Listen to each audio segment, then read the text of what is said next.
ज्याला आपला उपासनेचा प्रवास भगवंत प्राप्तीच्या दिशेने निश्चितपणे व्हावा याची निकड वाटते, त्यांच्यासाठी काही तांत्रिक मदत व्हावी म्हणून या व्हिडिओमध्ये आपण दैनंदिन, साप्ताहिक, मासिक व वार्षिक व नैमित्तिक उपासना आपण काय करू शकतो हे बघणार आहोत.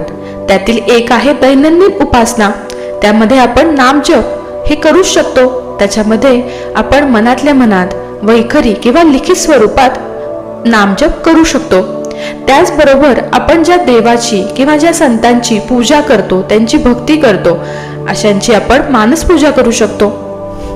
श्लोक, स्तोत्रे, सुक्ते, त्याचबरोबर ज्ञानेश्वरी, सद्गुरू लीलामृत, संतचरित्रे ह्याचे वाचन करू शकतो.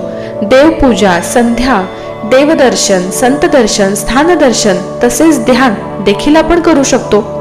पुढील भागामध्ये आपण उर्वरित माहिती जाणून घेणार आहोत. त्यामुळे उपासनेचे विविध उपयुक्त संकल्प काय आहेत ह्याचा दुसरा भाग अवश्य बघा.